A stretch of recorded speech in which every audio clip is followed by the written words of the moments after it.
everybody sees through their own reality.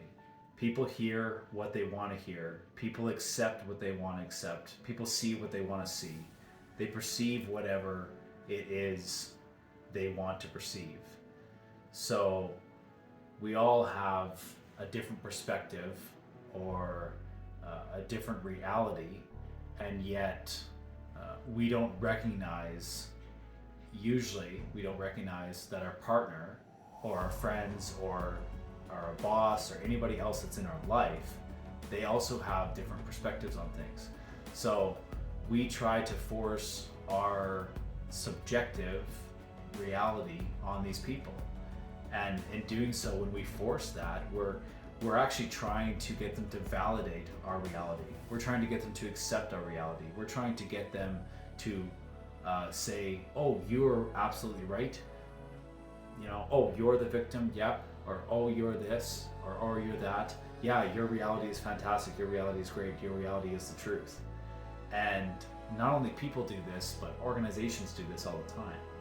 But besides that, we need to recognize that we don't need to accept anybody else's reality as our own.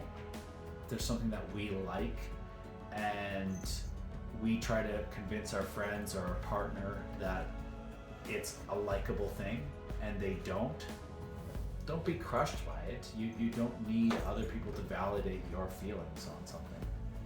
So you stop right there. You don't continue on trying to force the issue there. Yeah, I would think that there's a healthy boundary. Whereas, if you appreciate the things about yourself, then you don't need to look to anybody else to validate that for you. Yeah. Right? The other month, I went skydiving, and I asked a few buddies, yourself included, if you wanted to, join me and stuff.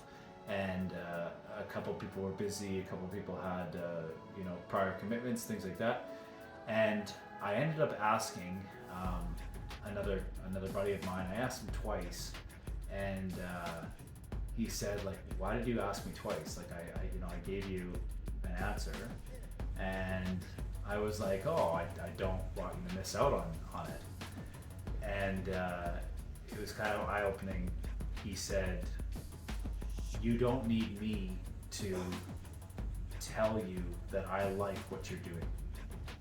To validate what you like. Yeah. To validate your choices. Exactly. So basically to the point where it's like, yeah, I don't need anybody to tell me that, what I'm doing is the way that they would do it or the way that I shouldn't do it.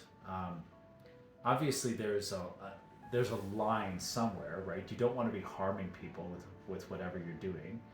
You don't want to be putting people in danger, but that's just logical, right? It's meaningful or purposeful for us to try to get anybody external or anything external to try to validate our feelings or our realities or our perceptions about situations or emotions or feelings or anything like